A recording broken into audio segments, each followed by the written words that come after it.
Hello everyone, this is Pooja and welcome back to my channel. और आज हम monthly current affairs compilation series में November month के सभी इंपॉर्टेंट इंडेक्स एंड रिपोर्ट, जो भी इंपॉर्टेंट मिलिट्री एक्सरसाइज हुई होंगी उनको देखेंगे। साथ ही साथ जो भी साइंस एंड टेक की न्यूज है, जैसे कि डीआरडीओ ने कुछ मिसाइल को टेस्ट किया है, या फिर नासा का अपकमिंग मिशन है, इसरो का अपकमिंग मिशन है, ठीक है, इन सारी चीजों को हम डिस्कस करेंगे। क्योंकि अभी जितने भी एग्जाम रिसेंटली हुए हैं, सभी एग्जाम में अच्छा खासा वेटेज आपको देखने को मिलेगा साइंस एंड टेक में। जैसे कि रिसेंटली आईबीपीएस पीओ एग्जामिनेशन हुआ था, आपका आरआरबी रेलवे एग्जाम हुआ था, सभी में साइंस और टेक का अच्छा खासा वेटेज मिला है। तो आने वाला जो आपका बीपीएससी का एग्जाम है, उड़ीसा सीजीएल का एग्जाम हो गया, आपका SSC exam, railway exam, CUET exam, सभी में ये बैंकिंग न्यूज के बैंकिंग करंट अफेयर्स के साथ साथ आपको ये भी पढ़ना होता है बैंक एग्जाम के लिए। ठीक है, क्योंकि जैसे कि मैंने डिस्कशन आपके साथ किया था कि अभी आप लोगों का जो लद्दाख सर्कल है उसमें आपका क्लर्क का, एसबीआई क्लर्क का नोटिफिकेशन आउट हुआ है, तो बहुत जल्दी बाकी सारे सर्कल के लिए भी नोटिफिकेशन आउट हो जाएगा। तो again science and tech important है। तो आने वाले हर एक वनडे एग्जाम के लिए आपको ये देखने को मिलेगा। तो 3 सेगमेंट है, इंडेक्स है, मिलिट्री एक्सरसाइज है एंड साइंस एंड टेक है। एक एक करके हम तीनों को डिस्कस करेंगे। सबसे पहले स्टार्टिंग करेंगे विद इंडेक्स। तो नवंबर मंथ में कौन कौन से इंपॉर्टेंट इंडेक्स पब्लिश हुए हैं। अब कोई भी इंडेक्स जब आप पढ़ते हैं तो 3 चीजें पढ़नी होती है। पहला कि उसमें इंडिया की क्या रैंकिंग है, दूसरा टॉप पर क्या है या बॉटम में क्या है, एंड थर्ड किस ऑर्गेनाइजेशन ने या किस इंस्टीट्यूट ने इस पर्टिकुलर इंडेक्स को पब्लिश करने का काम किया है। किसी भी इंडेक्स में बस 3 ही बातें आपके लिए इंपॉर्टेंट होती हैं। तो जैसे कि हम यहाँ पे बात करने वाले हैं एआई प्रिपेयर्डनेस इंडेक्स 2024 के बारे में। मतलब कोई भी देश artificial intelligence, 6G technology, 5G technology के लिए कितनी प्रिपेयर है, उसके अकॉर्डिंगली ये इंडेक्स पब्लिश किया है आईएमएफ ने। ठीक है, तो आपको याद रखना है कि एआई प्रिपेयर्डनेस इंडेक्स किसने पब्लिश किया है, आईएमएफ, मतलब इंटरनेशनल मॉनिटरी फंड का आपको इंडेक्स मिलेगा, जिसमें टोटल 174 कंट्रीज की रैंकिंग की गई है। 174 कंट्रीज में इंडिया 72 पोजीशन पे है, और इंडिया की जो रेटिंग या इंडिया का जो स्कोर है वो 0.49 है। ठीक है, तो इंडिया किस पोजीशन पे है, 72 नंबर पे है, और इंडिया का जो स्कोर है या फिर रेटिंग है वो 0.49 है।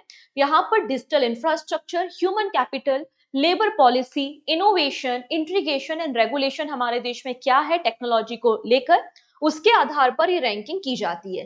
तो आईएमएफ का डेटा है तो इंपॉर्टेंट हो जाता है। चलिए अब बात करेंगे टॉप कंट्री कौन सी है। तो टॉप पर आ जाएगा सिंगापुर, और सिंगापुर की जो रेटिंग है वो 0.80 है, जबकि इंडिया की रेटिंग हमने देख ली अभी। इंडिया की रेटिंग आपको देखने को मिलेगी 0.49। ठीक है, तो टॉप पर है सिंगापुर, फिर डेनमार्क और यूएसए आपको देखने को मिल जाएगा। ठीक है, ये सारी बातें इस रिपोर्ट में पब्लिश की गई हैं। डन। चलिए नेक्स्ट इंडेक्स पे बात करेंगे, हेनले पासपोर्ट इंडेक्स। अभी क्वार्टरली बेसिस पे पब्लिश होता है। जैसे कि अभी हम यहाँ पे नवंबर मंथ का डिस्कस कर रहे हैं, तो वापस से फरवरी तक ये वापस से आ जाएगा, तो वापस से नया डेटा आ जाएगा। तो हेनले पासपोर्ट इंडेक्स हो गया, आपकी मॉनिटरी पॉलिसीज हो गई। तो जब आप एग्जाम में अपियर होने वाले हो तो उसके 2 महीने या 1 महीने पहले आप इसको चेकआउट करके जाना। ठीक है, तो फिलहाल हम लेटेस्ट डेटा को डिस्कस करने वाले हैं कि हेनले पासपोर्ट इंडेक्स में इंडिया किस पोजीशन पे है। तो हेनले पासपोर्ट इंडेक्स हमें बताता है कि किस कंट्री का पासपोर्ट कितना स्ट्रांग है, कितना पावरफुल है, और उस कंट्री के पासपोर्ट होल्डर कितनी कंट्रीज में वीजा फ्री ट्रेवल कर सकते हैं। ये सारी बातें हेनले पासपोर्ट इंडेक्स में बताई जाती हैं। तो हेनले पासपोर्ट इंडेक्स में इंडिया 83 पोजीशन पे आपको मिल जाएगा, और टॉप पर कौन है, सिंगापुर है। सिंगापुर का जो पासपोर्ट है वो आपको सबसे ज्यादा स्ट्रॉन्गेस्ट पासपोर्ट देखने को मिलेगा, और सिंगापुर के जो पासपोर्ट होल्डर है उनको 195 कंट्रीज में वीजा फ्री एक्सेस आपको मिल जाएगा। ठीक है, इतनी चीजें। इंडिया 83 पोजीशन पे है, और इंडिया के पासपोर्ट होल्डर को 58 कंट्रीज में वीजा फ्री एक्सेस है। ठीक है, हमारे देश के लोगों को 58 कंट्रीज में वीजा फ्री एक्सेस है। अब इंडिया का जो 83 पोजीशन है, हम किसके साथ इस पोजीशन को शेयर कर रहे हैं। तो मॉरिटेनिया है, सेनेगल है एंड तजाकिस्तान है। मॉरिटेनिया, सेनेगल, तजाकिस्तान और इंडिया, इन सब की रैंकिंग सेम है 83, और हम सभी लोग 58 कंट्रीज में वीजा फ्री एक्सेस ले सकते हैं। ओके है, तो टॉप कंट्री है सिंगापुर। सिंगापुर के बाद सेकंड पोजीशन पे फ्रांस, जर्मनी, इटली, जापान और स्पेन, ये सभी लोग आपको सेकंड पोजीशन पे देखने को मिल जाएंगे।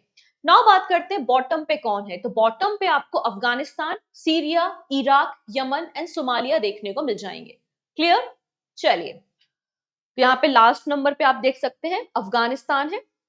अफगानिस्तान की पोजीशन 105 नंबर पे है, और अफगानिस्तान के जो पासपोर्ट होल्डर्स हैं वो केवल और केवल 26 कंट्रीज में ही वीजा फ्री एक्सेस कर सकते हैं। ठीक है, अब रिसेंटली कुछ और इंपॉर्टेंट इंडेक्स पब्लिश हुए थे, जल्दी से उनको रिवाइज करेंगे। जैसे कि world justice project rule of law index, इस इंडेक्स में इंडिया 79 पोजीशन पे है और डेनमार्क ने टॉप किया है। अब पहला एडिशन पब्लिश हुआ था ग्लोबल नेचर कंजर्वेशन इंडेक्स, जिसमें इंडिया बॉटम कंट्रीज की लिस्ट में आता है। इंडिया 176 पोजीशन पे है आउट ऑफ 180 कंट्री, मतलब 180 देशों में हम 176वें स्थान पर है, मतलब बॉटम 5 में हम देखने को मिलेंगे। और फर्स्ट नंबर पे लग्जमबर्ग है। ग्लोबल इनोवेशन इंडेक्स में इंडिया 39 पर है और टॉप पर है स्विट्जरलैंड। एशिया पावर इंडेक्स में फर्स्ट नंबर पे यूएसए, सेकंड नंबर पे चाइना और थर्ड नंबर पे आपको इंडिया देखने को मिलेगा। वहीं एनर्जी ट्रांजिशन इंडेक्स में इंडिया 63 नंबर पे है और टॉप पर है स्वीडन। ठीक है, ये अक्टूबर मंथ के इंडेक्स थे जिनको हमने एक बार रिवाइज कर लिया नवंबर मंथ में। ओके है जी, डन। चलिए नेक्स्ट बात करेंगे। अभी रिसेंटली जो भी आपके रेगुलेटरी बॉडी एग्जाम्स हुए थे, उन सभी एग्जाम में, चाहे वो नाबार्ड का पेपर है, सेबी का पेपर है या आरबीआई का, सभी में यूनिवर्सिटी की जो डिफरेंट रैंकिंग्स होती हैं, फॉप्स की जो रैंकिंग्स होती हैं, वो एग्जाम में पूछी गई। आप चाहो तो अभी रिसेंट के एग्जाम को देख सकते हो, क्वेश्चंस को देख सकते हो। तो बैंकिंग एग्जाम के पॉइंट ऑफ व्यू से ऑब्वियसली बात है, दूसरे एग्जाम्स में भी आती है, लेकिन सभी के लिए ये जो क्यूएस वर्ल्ड यूनिवर्सिटी रैंकिंग है वो इंपॉर्टेंट है। हम यहाँ पे QS world university ranking Asia 2025 के बारे में बात कर रहे हैं, जिसमें हमारा आईआईटी दिल्ली आपको टॉप पर देखने को मिलेगा। तो एशिया कॉन्टिनेंट में जितनी भी एजुकेशनल इंस्टीट्यूट है उनकी यहाँ पे रैंकिंग की गई है और साउथ एशियन रीजन में आईआईटी दिल्ली टॉप पर है। ठीक है, अगर हम एशिया में बात करें तो एशिया में आईआईटी दिल्ली आपको 44 पोजीशन पे देखने को मिल जाएगा। तो आईआईटी दिल्ली जो है उस वो टॉप इंडियन एजुकेशनल इंस्टीट्यूट आपको मिलेगा क्यूएस वर्ल्ड यूनिवर्सिटी रैंकिंग में, और ओवरऑल इसकी पोजीशन 44 है। एंड साउथ एशियन रीजन में आपको आईआईटी दिल्ली टॉप पर मिलेगा। सो आईआईटी दिल्ली आपको मिल गया 44th पोजीशन पे। इसके बाद आपको मिलेगा IIT Madras, sorry IIT Bombay. IIT Bombay आपको 48th पोजीशन पे और आईआईटी मद्रास आपको 56 पोजीशन पे देखने को मिल जाएगा। टोटल 984 एजुकेशनल इंस्टीट्यूट की रैंकिंग की गई थी और मैक्सिमम नंबर ऑफ एंट्रीज जो है वो इंडिया से हैं। इंडिया की रैंक आपको जो यूनिवर्सिटी फीचर की गई है वो 162 है। अगर आप बात करें टॉप एशियन एजुकेशनल इंस्टीट्यूट के बारे में, तो पहले नंबर पे आता है पैकिंग यूनिवर्सिटी जो कि चाइना में है, university of Hong Kong and national university of Singapore. Done. चलिए नेक्स्ट बात करेंगे। अब यहाँ पे WIPO world intellectual property organisation ने एक अपनी रिपोर्ट पब्लिश की है, जिसमें बताया है कि पूरे वर्ल्ड में वो कौन सी कंट्रीज है जिन्होंने पेटेंट फाइल किया है। पेटेंट क्या होता है? जैसे कि कोई नई टेक्नोलॉजी किसी ने बनाई है, जैसे कि अभी आईआईटी पटना के कुछ विद्यार्थियों ने, कुछ रिसर्चर्स ने एक इन्वर्टर बनाया था, लो कॉस्ट इन्वर्टर।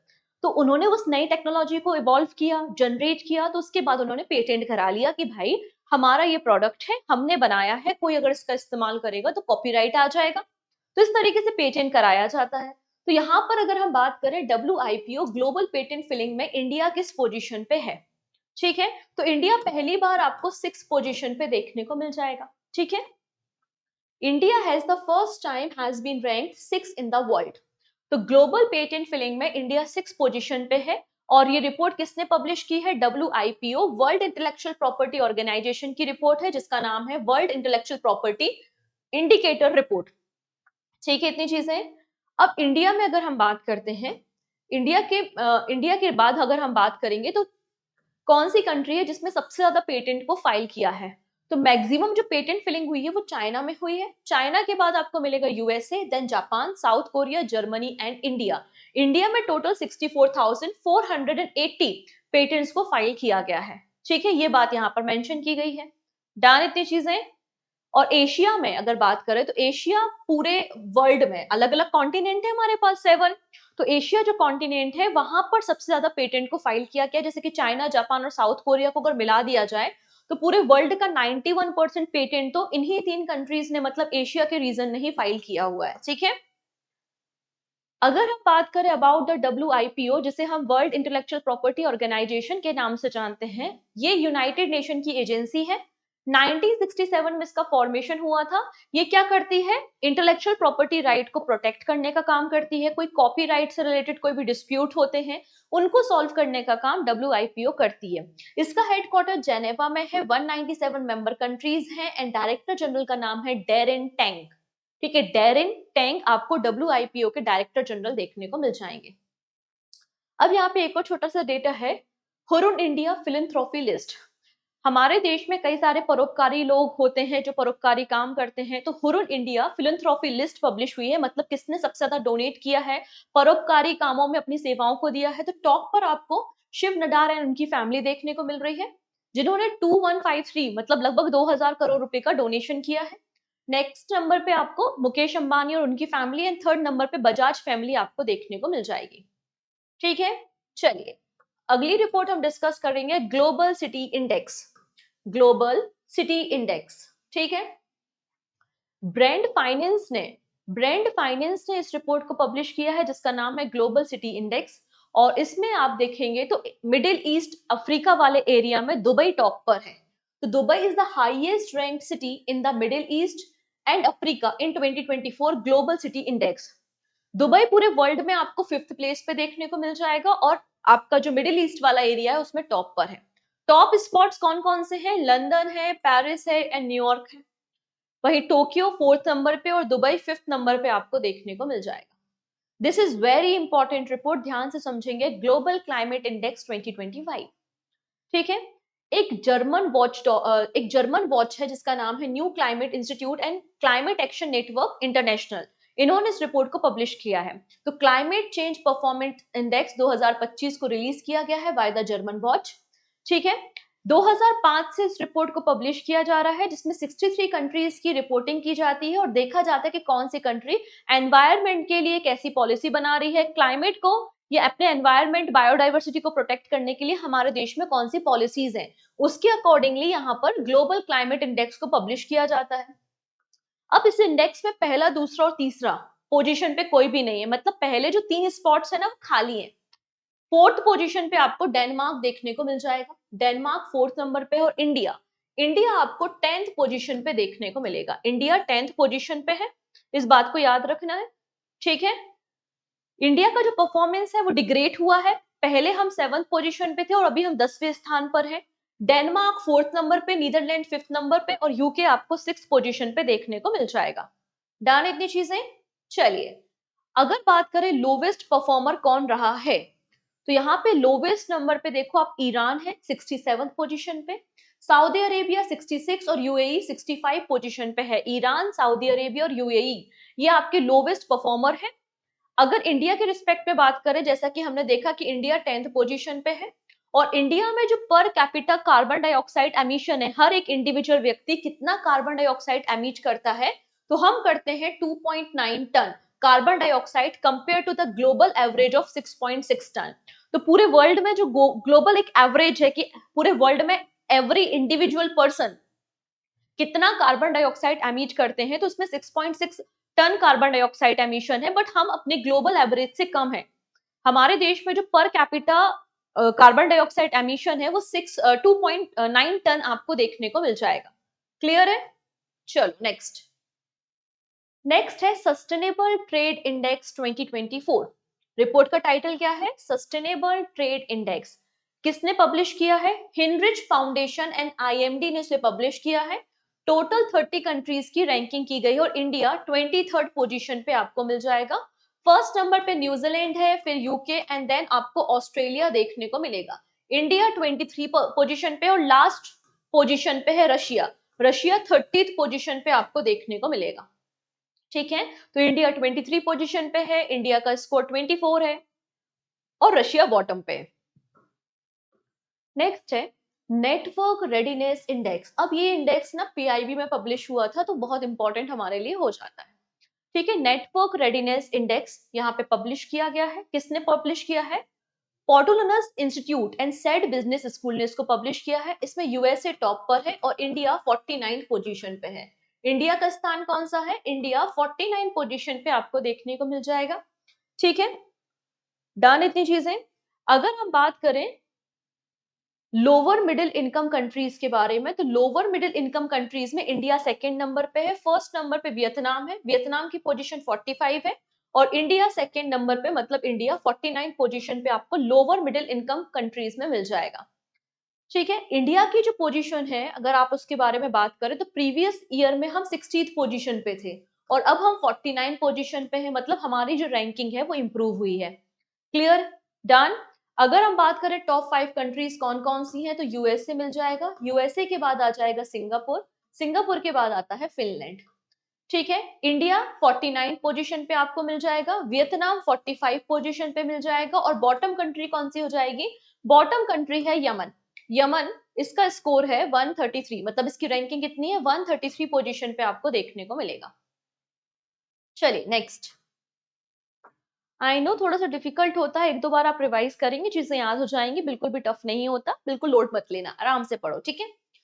अब यहाँ पे पहला एडिशन, कोई भी एडिशन फर्स्ट होता है तो वो इंपॉर्टेंट हो जाता है, तो first edition of Fortune 100 most powerful person in business list publish की गई है। तो पूरी दुनिया में जो टॉप 100 मोस्ट पावरफुल बिजनेसमैन है उनकी यहाँ पे लिस्ट पब्लिश की गई है, और पहली बार फॉर्च्यून ने इस लिस्ट को पब्लिश किया है।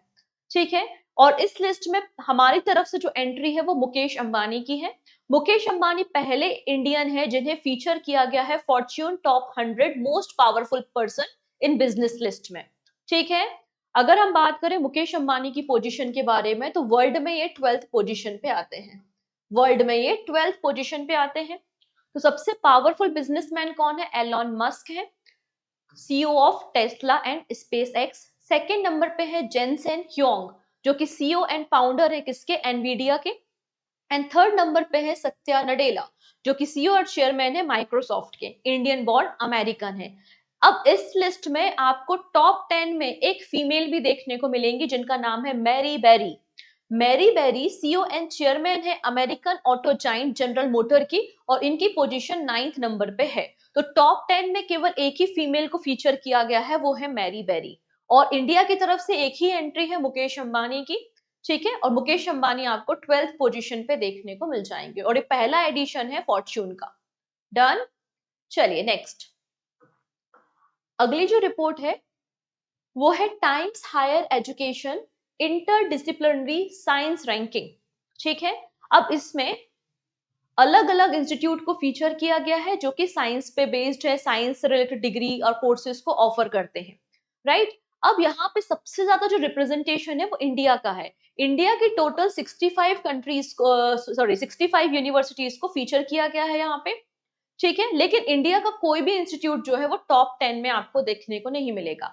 इंडिया का जो इंस्टीट्यूट है टॉप पर, उसका नाम है अन्ना यूनिवर्सिटी, और अन्ना यूनिवर्सिटी की पोजीशन 42 नंबर पे आपको मिल जाएगी। उसके बाद है वीआईटी, जो कि आपको देखने को मिलेगा तमिलनाडु में, वीआईटी इंस्टीट्यूट, इसकी पोजीशन भी आपको 65 पोजीशन पे देखने को मिलेगी।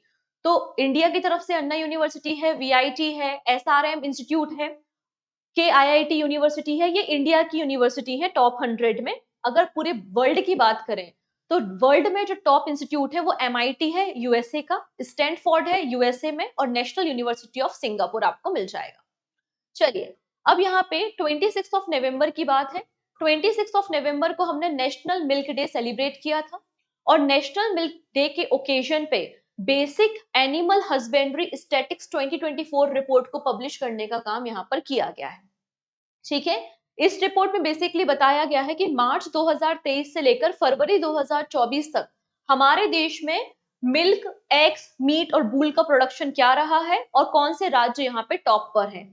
और इस सर्वे को कंडक्ट कराया था department of animal husbandry and dairying ने। ओके है जी। अब यहाँ पे ये बड़ा इंपॉर्टेंट है, ध्यान से समझना, यहाँ से क्वेश्चन 100% बनेगा। ठीक है, मिल्क के प्रोडक्शन के बारे में बात करें तो पूरे वर्ल्ड में मिल्क के प्रोडक्शन में इंडिया टॉप पर है। अब इंडिया में वो कौन से राज्य हैं जहां पर सबसे ज्यादा दूध का उत्पादन किया जाता है, तो यूपी है, यूपी के बाद राजस्थान और एमपी। यूपी, राजस्थान और एमपी आपको देखने को मिल जाएंगे। हमारे देश में जो पर कैपिटा मिल्क का कंजप्शन या अवेबिलिटी है वो कितनी है, 471 ग्राम्स पर डे आपको देखने को मिल जाएगी। ठीक है, अब बात करेंगे एग प्रोडक्शन, तो एग प्रोडक्शन में इंडिया सेकंड नंबर पे आता है। सबसे ज्यादा एग का production Andhra Pradesh, then Tamil Nadu and Telangana state में किया जाता है। तो आपको टॉप 3 स्टेट याद रखने हैं, असेंडिंग ऑर्डर, डिसेंडिंग ऑर्डर, कई बार एग्जाम में पूछ लिया जाता है। मीट प्रोडक्शन में सबसे ऊपर आता है वेस्ट बंगाल, वेस्ट बंगाल के बाद यूपी एंड महाराष्ट्र है। वही वूल प्रोडक्शन में राजस्थान, राजस्थान के बाद ऊपर जाइए जम्मू, एंड जम्मू के बाद आ जाएगा गुजरात। ठीक है, डन। तो ये नवंबर मंथ के सभी इंपॉर्टेंट इंडेक्स या फिर रिपोर्ट थी जो भी पब्लिश हुई है। अब इसकी पीडीएफ कहाँ से मिलेगी? तो पीडीएफ इंडिविजुअल नहीं है, पूरी मैगजीन अवेलेबल है नवंबर मंथ की। तो नवंबर 2024 की सारी न्यूज कैटेगरी वाइज, पहले इंपॉर्टेंट डेज, फिर appointment, international appointments, books, awards, obituaries, सारी बातें विद 150 एमसीक्यूज, ठीक है, ये अवेलेबल है पूजा जैन क्लासेस एप्लीकेशन पे। आप प्ले स्टोर से एप्लीकेशन को डाउनलोड करके इस मैगजीन को डाउनलोड कर सकते हैं, प्रिंट आउट निकाल सकते हैं। ओके है जी, जिसमें 150 क्वेश्चन भी आपको शामिल मिलेंगे।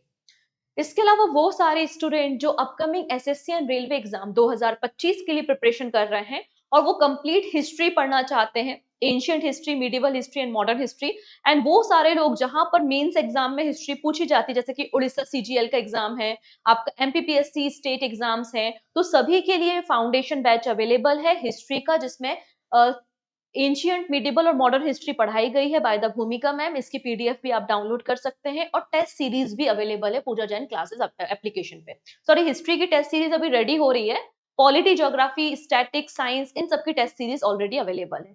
तो फर्दर इन्फॉर्मेशन के लिए आप एक बार विजिट कर लेना एप्लीकेशन को, या स्टिल कोई डाउट रहता है तो यहाँ पे एक व्हाट्सएप नंबर आपको मिलेगा, उस पर आप मुझे मैसेज कर सकते हैं। ओके जी, चलिए अब बात करेंगे मिलिट्री एक्सरसाइज। नवंबर मंथ में कौन कौन सी इंपॉर्टेंट मिलिट्री एक्सरसाइज हुई थी? अब मिलिट्री एक्सरसाइज में हमें 3 बातें याद रखनी होती हैं। अगेन, कौन कौन सी? पहला, कि कौन सा एडिशन हो रहा है, अगर कोई बड़ी एक्सरसाइज है तो उसका एडिशन पूछ लिया जाता है। किन दो देशों के बीच में एक्सरसाइज होती है और कहां पर इसे होस्ट किया जा रहा है। तो 3 बातें ही आपको मिलिट्री एक्सरसाइज में पूछी जाती हैं। ओके है जी, इतना ही पढ़ना होता है और इसी तरीके से पढ़ा जाता है। आप चाहो तो खुद भी एक टेबल बना सकते हो कि कौन सा एडिशन है, किसके बीच में हो रही है और कौन होस्ट कर रहा है। बस इतनी चीजें पूछी जाती हैं हमारी मिलिट्री एक्सरसाइज से। तो आप देखेंगे पहली एक्सरसाइज है वज्र प्रहार। This is important, very important exercise, वज्र प्रहार, जिसका 15th एडिशन आपको देखने को मिलेगा और इंडिया और यूएसए के बीच में होती है। इंडियन आर्मी एंड यूएसए के आर्मी के बीच में आपको वज्र प्रहार एक्सरसाइज देखने को मिल जाएगी, जिसका ये 15th एडिशन है। कहां पर हुआ? यूएसए में हुआ, 2 से लेकर 22 नवंबर के बीच में। जो लास्ट एडिशन मतलब 2023 में उमरोई मेघालय में हुआ था। ठीक है, इतनी चीजें डन। इसके अलावा इंडिया और यूएसए के बीच में एक और एक्सरसाइज होती है जिसका नाम है युद्ध अभ्यास, और युद्ध अभ्यास एक्सरसाइज राजस्थान में कंडक्ट की गई थी अभी 2024 में। ओके, नेक्स्ट अगली एक्सरसाइज है गरुण शक्ति। तो गरुण शक्ति एक्सरसाइज इंडिया एंड इंडोनेशिया के बीच में होने वाली एक ज्वाइंट मिलिट्री एक्सरसाइज है। तो अगर आपसे पूछा जाए गरुण शक्ति किन दो देशों के बीच में होती है, तो इंडिया और इंडोनेशिया के बीच में होती है।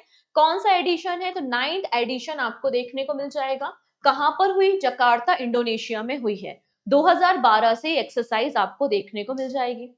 ठीक है, जैसे कि इंडिया और इंडोनेशिया के बीच में मिलिट्री एक्सरसाइज जिसका नाम है गरुण शक्ति, वैसे ही इंडिया और यहाँ पे इंडियन एयरफोर्स और फ्रांस के एयरफोर्स के बीच में एक एक्सरसाइज होती है जिसका नाम है गरुण। तो गरुण अलग है और गरुण शक्ति अलग है। गरुण इंडिया और फ्रांस के बीच में हो रही है, गरुण शक्ति इंडिया एंड इंडोनेशिया के बीच में हो रही है, इस बात को भी याद रखना है। ठीक है, चलिए नेक्स्ट एक्सरसाइज है विन बैक्स एक्सरसाइज। तो नाम से समझ में आ रहा है वियतनाम और इंडिया के बीच में होने वाली बायलैटरल एक्सरसाइज है। ठीक है, इंडिया और वियतनाम यहाँ पे पार्टिसिपेट करते हैं। 5वां एडिशन आपको देखने को मिलेगा कहां पर? अंबाला चंडी मंदिर में। अंबाला चंडी मंदिर में आपको एक्सरसाइज देखने को मिलेगी, इसका 5th एडिशन। ठीक, पंचकुला हरियाणा में। नेक्स्ट बात करते हैं, इस एक्सरसाइज की शुरुआत 2018 में हुई थी और पहली बार पहला एडिशन जबलपुर मध्य प्रदेश में हुआ था। नेक्स्ट है महासागर एक्सरसाइज। अब महासागर एक्सरसाइज का 3rd एडिशन वर्चुअली होस्ट किया था इंडियन नेवी ने। अब यहाँ पर क्या है? महासागर का मतलब होता है maritime heads of maritime heads for active security and growth for all in the region. तो हमारा जो इंडियन ओशियन रीजन है, इंडियन ओशियन रीजन की जितनी भी कंट्रीज हैं, सभी कंट्रीज की नेवीज और मैरीटाइम एजेंसीज यहाँ पे पार्टिसिपेट करती हैं और रेडी होती है किस तरीके से हम फ्यूचर में इस एरिया को प्रोटेक्ट कर सकते हैं। तो महासागर एक्सरसाइज का 3rd एडिशन वर्चुअली होस्ट किया था किसने? इंडियन नेवी में, जिसमें 10 कंट्रीज ने पार्टिसिपेट किया था। यहाँ पे आपको 10 कंट्रीज के नाम भी देखने को मिल रहे हैं। ठीक, इतनी चीजें। यहाँ पे हमारे जो चीफ ऑफ नेवल स्टाफ है उनका नाम है दिनेश कुमार त्रिपाठी। इन्होंने 3rd एडिशन को चेयर करने का काम किया था। अच्छा, इसकी थीम क्या थी? Training cooperation to mitigate common maritime security challenge in Indian ocean region. Next है सी विजिल एक्सरसाइज। तो सी विजिल एक्सरसाइज का 4th एडिशन हमको देखने को मिला। ठीक है, 4th एडिशन था, इंडियन नेवी इसको होस्ट करता है और 20 एंड 21 ऑफ नवंबर को इसको होस्ट किया गया। इसमें हमारे देश की गवर्नमेंट मिनिस्ट्रीज, 21 ऑर्गेनाइजेशन और एजेंसीज ने, इंडियन कोस्टल गार्ड ने, सभी लोगों ने, कस्टम डिपार्टमेंट वगैरह सबने पार्टिसिपेट किया। तो सी विजिल एक्सरसाइज का 4th एडिशन हमको देखने को मिला। ठीक है, किसने कंडक्ट किया था, किसने होस्ट किया था? इंडियन नेवी ने किया था। इस एक्सरसाइज की शुरुआत 2018 में हुई थी और हेल्ड एवरी 2 ईयर्स। ठीक है, हर 2 साल में आपको एक्सरसाइज देखने को मिल जाएगी। नेक्स्ट बात करेंगे, अगली एक्सरसाइज का नाम है Austro Hind military exercise. Australia और इंडिया के बीच में होने वाली मिलिट्री एक्सरसाइज है। इसका आपको 3rd एडिशन देखने को मिलेगा। कहां पर हुआ? तो पुणे महाराष्ट्र में आपको एक्सरसाइज देखने को मिलेगी। ठीक है, पुणे महाराष्ट्र में 3रा एडिशन। अब इंडिया और ऑस्ट्रेलिया के बीच में कुछ और एक्सरसाइज भी होती है, जैसे कि तरंग शक्ति। तरंग शक्ति एक्सरसाइज में ऑस्ट्रेलियन एयरफोर्स और इंडिया की एयरफोर्स पार्टिसिपेट करती है। सितंबर अगस्त में एक्सरसाइज हुई थी। पिच ब्लैक एक्सरसाइज एक मल्टीनेशनल एक्सरसाइज जिसमें कई सारे देश भी पार्टिसिपेट करते हैं। पिच ब्लैक एक्सरसाइज को होस्ट ऑस्ट्रेलिया ने किया था, जिसमें इंडिया ने भी पार्टिसिपेट किया था। इसके अलावा मालाबार एक्सरसाइज भी जो है, जिसमें इंडिया और ऑस्ट्रेलिया जापान के साथ, यूएसए के साथ साथ में पार्टिसिपेट करते हैं। नेक्स्ट है पहली स्पेस एक्सरसाइज, जिसका नाम है अंतरिक्ष अभ्यास। अगर हमारी सैटेलाइट को कोई दूसरी दुश्मन के लोग जो हैं वो उसको डिस्ट्रॉय कर दें, अगर सैटेलाइट डिस्ट्रॉय हो गई तो आपका पूरा कम्युनिकेशन डिस्टर्ब हो जाएगा, आप नेविगेट नहीं कर पाओगे, लोकेशंस को आइडेंटिफाई नहीं कर पाओगे। तो ऐसी अगर फ्यूचर में कंडीशन बनती है, स्पेस वॉर शुरू हो जाती है, तो क्या उसके लिए हम रेडी हैं?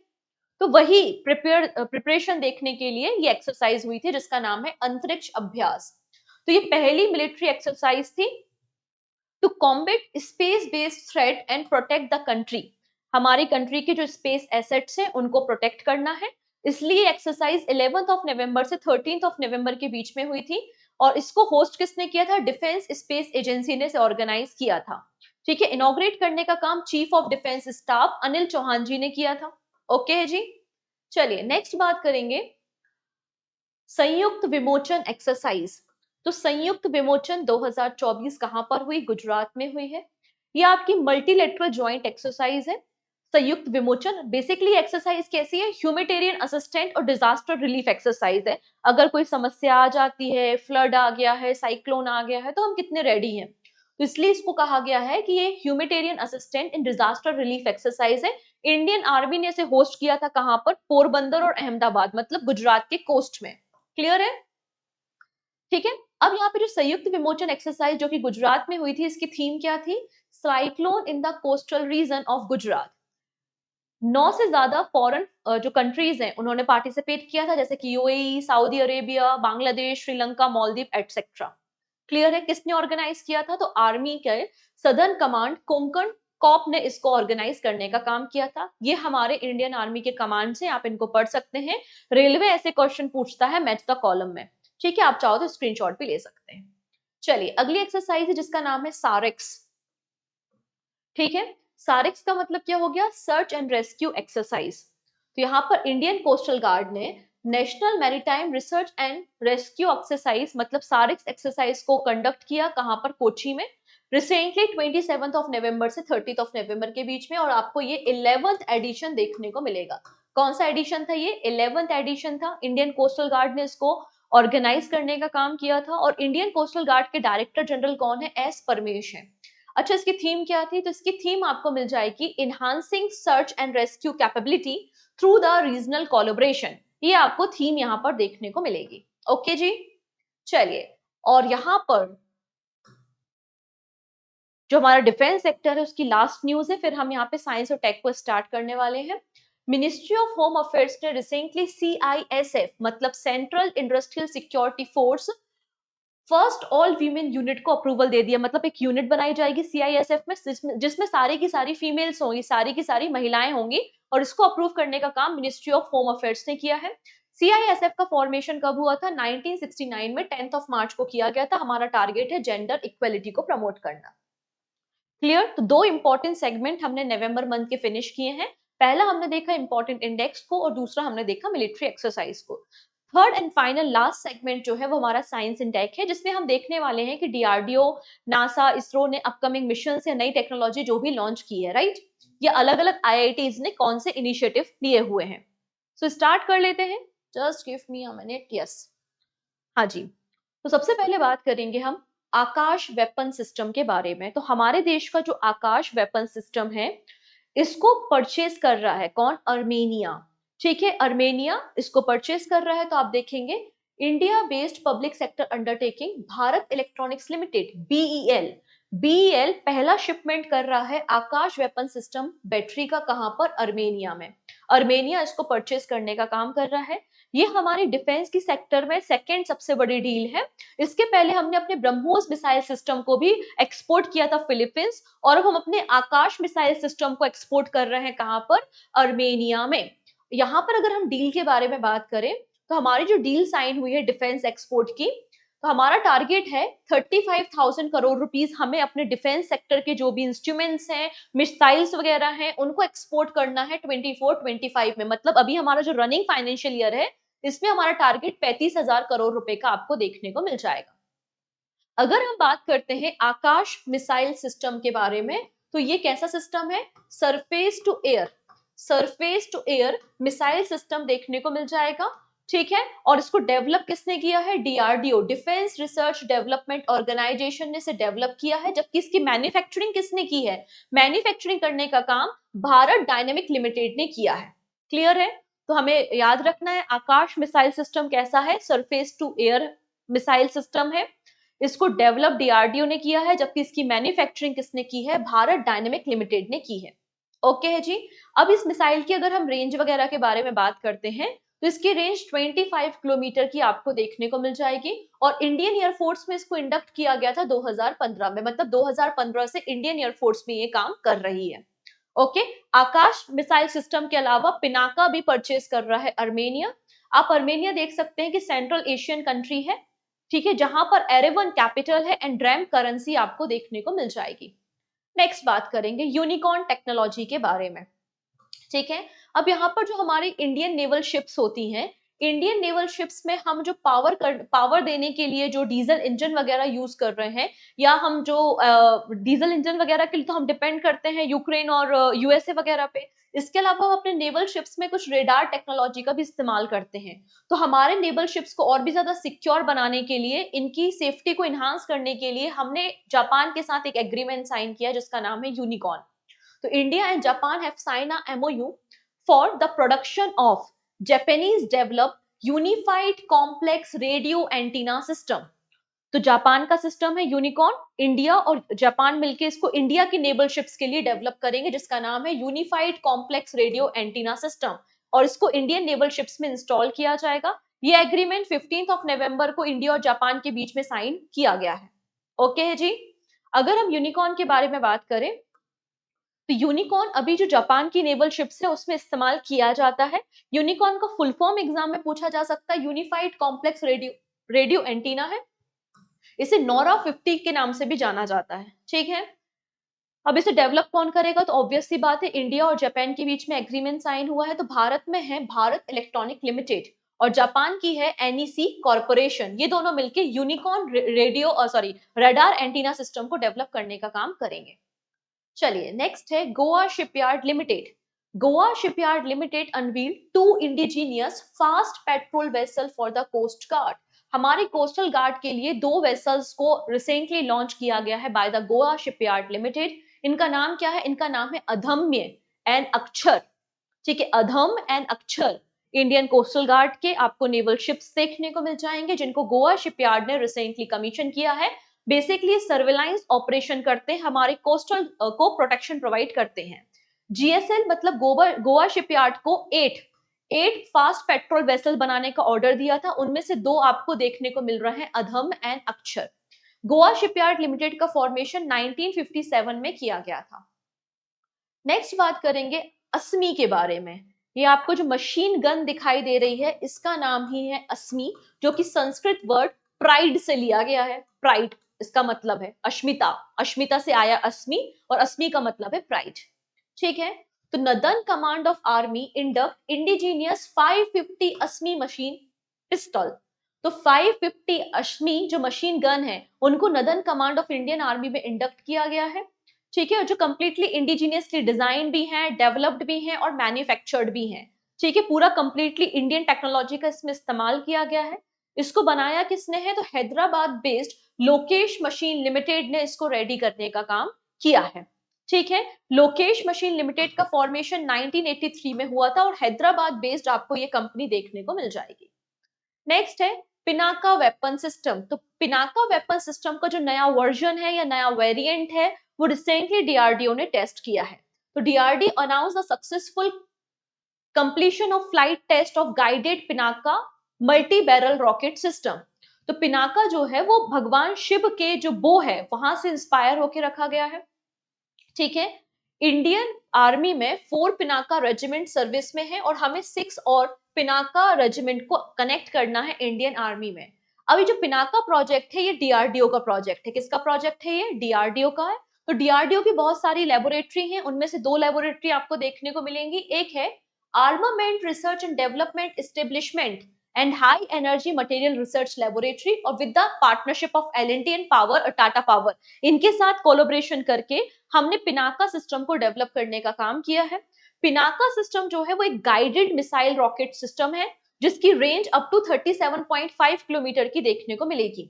अब हमारा टारगेट है और भी ज्यादा जो आपकी एनिमीज है उनकी टेरिटरी में जाना, तो हमारा टारगेट है कि 75 किलोमीटर के टारगेट को हमें अचीव करना। तो इसके बहुत जल्दी नए वेरिएंट्स भी आपको देखने को मिल जाएंगे। पहली बार पिनाका सिस्टम को हमने कारगिल वॉर में इस्तेमाल किया था। चलिए अब बात करते हैं आईएनएस अरिघात के बारे में। तो जैसे कि आईएनएस अरिहंत है वैसे ही आईएनएस अरिघात है और इंडिया की second indigenously build nuclear power submarine आपको देखने को मिलेगी आईएनएस अरिघात। और आईएनएस अरिघात से रिसेंटली हमने मिसाइल की टेस्टिंग की है जिसका नाम है K4 मिसाइल, ठीक है। अगर आपसे पूछा जाता है K4 मिसाइल की टेस्टिंग कहां पर की गई है तो आईएनएस अरिघात में की गई है। आईएनएस अरिघात इंडिया का second nuclear power submarine system आपको देखने को मिल जाएगा, ठीक है। K4 जो न्यूक्लियर कैपेबल सबमरीन है, सॉरी आपका जो K4 जो है वो न्यूक्लियर कैपेबल आपको मिसाइल्स देखने को मिलेंगी। इसको डिजाइन किसने किया है, DRDO defence research and development organisation इसको डिजाइन किया है, ठीक है। ये सेकेंड नंबर की आपको मिसाइल देखने को मिलेगी, न्यूक्लियर पावर मिसाइल। इसके पहले हमने K15 को टेस्ट किया था। K15 का नाम है सगारिका। अभी K4 का कोई नामकरण नहीं किया गया है इसलिए इसका कोड नेम आपको K4 देखने को मिलेगा।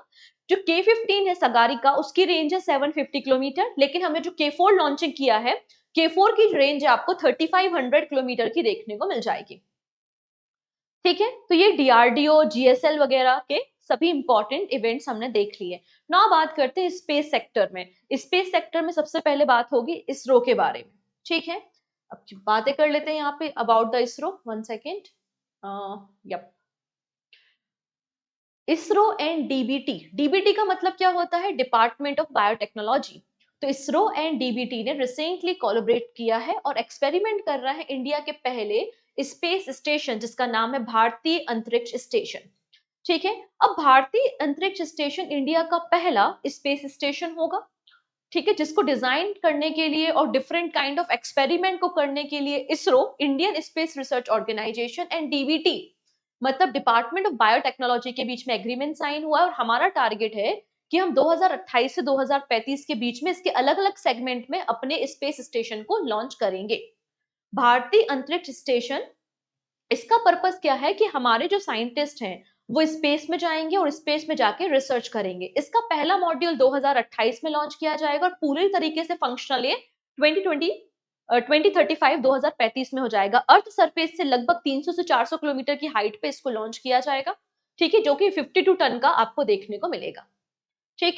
नेक्स्ट बात करेंगे इंडिया का पहला एनालॉग मिशन। इंडिया का पहला एनालॉग मिशन लॉन्च किया गया है लेह लद्दाख में, ठीक है। इसका मतलब इसका मकसद क्या है, तो हमारे सोलर सिस्टम में कई सारी चीजें जैसे कि मार्स है, मून है, डिफरेंट एस्ट्रॉइड्स हैं, उन पे रिसर्च करना, उनमें लाइफ को फाइंड आउट करना, पानी का पता लगाना, ये इसका पर्पस है। तो it aim to replicate the living condition, ठीक है। जैसे कि मार्स में कंडीशन होती है, मून में कंडीशन होती है, डिफरेंट एस्ट्रॉइड में कंडीशन होती है, उस तरह की कंडीशन को डेवलप करना है for the research purpose only. तो यहाँ पर पहली एनालॉग आपको लैब देखने को मिल जाएगी लेह लद्दाख में, ठीक है। India's mission is a joint effort which involves the Human Spaceflight Center of ISRO, aka space studio, university of Ladakh, IIT Bombay, इन सबका एक ज्वाइंट कोलैबोरेशन आपको ये देखने को मिलेगा। चलिए, अब हमारा जो सबसे बड़ा जो हमारा कम्युनिकेशन सैटेलाइट है, अभी तक का इसरो का सबसे भारी भरकम सबसे बड़ा जो सैटेलाइट है उसका नाम है GSAT-20, ठीक है। इसको हमने रिसेंटली लॉन्च किया है। SpaceX to launch India's communication satellite GSAT-20। तो GSAT-20 जो इसका वेट पता है कितना है? 4700 kg का वेट है और ये हमारा कम्युनिकेशन सैटेलाइट है। इसे SpaceX के फाल्कन 9 रॉकेट की मदद से यूएसए से लॉन्च किया गया है, ठीक है। डन इतनी चीजें। और GSAT को किसने डेवलप किया है? इसरो ने डेवलप किया है। डन। अगर हम इस सैटेलाइट के स्पेसिफिकेशन के बारे में बात करें तो नाम GSAT-20 है। इसको हम GSAT-N2 के नाम से भी जानते हैं। 47 kg का वेट है इसका, ठीक है। और ये 14 इयर्स तक ऑपरेशन में रहेगा। फाल्कन 9 रॉकेट की मदद से इसको लॉन्च किया गया है, क्योंकि फाल्कन 9 रॉकेट जो होता है उसकी कैपेसिटी कितनी है? 8300 kg तक के पेलोड को कैरी करने में कैपेबल है। नाउ बात करेंगे इंडिया की पहली फर्स्ट स्पेस एआई लैब, ठीक है। मिड ऑफ दिसंबर में से लॉन्च किया जाएगा। तो इंडिया की पहली एआई स्पेस लैब आपको देखने को मिल जाएगी। तो यहाँ पर एक कंपनी है जिसका नाम है TM2 स्पेस, जो कि हैदराबाद बेस्ड एक कंपनी है, और ये इंडिया की पहली एआई स्पेस लैब को बना रही है जिसका नाम है MOITD, मतलब माई ऑर्बिटल इंफ्रास्ट्रक्चर टेक्नोलॉजी डेमोन्स्ट्रेशन इसका नाम है, ठीक है। ये जो MOITD हमारे देश की पहली स्पेस एआई लैब है, इसको हम PSLV C60 की मदद से मिड ऑफ दिसंबर में लॉन्च करेंगे, ठीक है। PSLV जो है वो रॉकेट है, किसका है वो? इसरो का है। तो इसरो का कोलैबोरेशन यहाँ पे लगेगा। तो हमें याद रखना है कि टेक मी टू स्पेस या TM2 स्पेस कंपनी का नाम है, जो हैदराबाद बेस्ड कंपनी है, और ये लॉन्च कर रही है इंडिया की पहली एआई लैब स्पेस में, ठीक है, जिसका नाम होगा माई ऑर्बिटल इंफ्रास्ट्रक्चर टेक्नोलॉजी डेमोन्स्ट्रेशन, जिसको इसरो के PSLV C60 की मदद से लॉन्च किया जाएगा मिड ऑफ दिसंबर में। ये रियल टाइम ऑर्बिट में डेटा प्रोसेसिंग करने का काम करेगा, ट्रांसमिशन में जो लेटेंसी होती है उसको रिड्यूस करने का काम करेगा, और इसका जो डेवलपमेंट पार्टनर है वो in space technical centre Ahmedabad आपको देखने को मिलेगा। चलिए, 4 ऑफ दिसंबर को यहाँ पे फाइनली हमने लॉन्च किया है प्रोब 3 को। प्रोब 3 जो है वो सन की स्टडी करेगा, सन के एटमॉस्फेयर, उसकी कोरोना की स्टडी करेगा। और प्रोब 3 जो है वो यूरोपियन स्पेस एजेंसी का मिशन है, लेकिन इसरो ने इसको लॉन्च किया है रिसेंटली, ठीक है। तो Indian space research organisation is set to launch the European space agency probe 3 mission on December 4। तो 4 दिसंबर को लॉन्च कर दिया है। कहां से किया है? सतीश धवन स्पेस सेंटर श्रीहरिकोटा से। क्लियर है? ये क्या करेगा? ये स्पेस वेदर रिसर्च करेगा और सोलर इवेंट्स जो होते हैं, सोलर फिनोमिना, सन की कोरोना की स्टडी, सन के एटमॉस्फेयर की स्टडी करने का काम करेगा। इसके पहले प्रोब 1 को लॉन्च किया गया था 2001 में, प्रोब 2 को लॉन्च किया गया था 2009 में, और ये प्रोब 3 है जिसको इसरो ने लॉन्च किया है रिसेंटली। क्लियर इतनी चीजें? Done. Next, IIT Madras and ISRO join forces to establish research center for studying spacecraft and launching vehicle thermal management। तो यहाँ पे IIT मद्रास और इसरो ने मिलके एक रिसेंटली एक नया इनिशिएटिव लॉन्च किया है, और दोनों मिलके सेंटर ऑफ एक्सीलेंस को बिल्ड कर रहे हैं। और इस सेंटर ऑफ एक्सीलेंस में जो हमारे स्पेसक्राफ्ट है उनकी स्टडी, हम जो व्हीकल यूज करते हैं उसमें जो हम फ्लूइड वगैरह यूज करते हैं, थर्मल साइंस की स्टडी यहाँ पर की जाएगी, ठीक है। और इसके लिए इसरो 1.84 करोड़ रुपीस भी फंड कर रहा है। नेक्स्ट, IIT बॉम्बे के रिसर्चर्स ने रिसेंटली एरो ट्रैक करके एक छोटा सा डिवाइस बनाया है। ये जो एरो ट्रैक डिवाइस है, हमारे पानी में जो हार्मफुल पॉल्यूटेंट होते हैं जैसे कि बेंजीन है या फिनॉल है पानी में, तो उसे एक्यूरेटली पता लगाएगा, और बहुत छोटा सा एकदम पोर्टेबल डिवाइस आपको देखने को मिलेगा, ठीक है। तो बेसिकली पानी की क्वालिटी और उसमें प्रेजेंट जो भी पॉल्यूटेंट है उनका पता लगाने के लिए IIT बॉम्बे ने एक छोटा सा एक्यूरेट और पोर्टेबल डिवाइस बनाया है जिसका नाम है एरो ट्रैक। क्लियर इतनी चीजें? चलिए, तो ये थे हमारे सभी के सभी साइंस एंड टेक की न्यूज जो नवंबर मंथ में थी। तो हमने सारी बातें डिटेल में डिस्कस कर ली हैं। अगर आप पूरा मंथली PDF पढ़ना चाहते हैं, पूरा मंथ का करंट अफेयर्स जानना चाहते हैं, तो आप PDF डाउनलोड कर सकते हैं। और जिन स्टूडेंट को नहीं पता तो मैं बता देती हूँ, डेली मॉर्निंग में 9 AM हमारे करंट अफेयर्स की क्लासेस होती हैं, तो आपको वहां पे पूरे मंथ का मतलब हम जो डेली करंट अफेयर्स पढ़ते हैं वो आपको पूरा डिटेल में वहां पर मिल जाएगा। ओके, आई होप आपको सेशन अच्छा लगा होगा। अगर अच्छा लगा है, यूजफुल लगा है, तो आप अपने फ्रेंड के साथ शेयर जरूर करेंगे। पहली बार आ रहे हैं तो सब्सक्राइब करने का बटन जरूर क्लिक करेंगे, सब्सक्राइब करे बिना नहीं जाएंगे। Okay, take care and bye bye.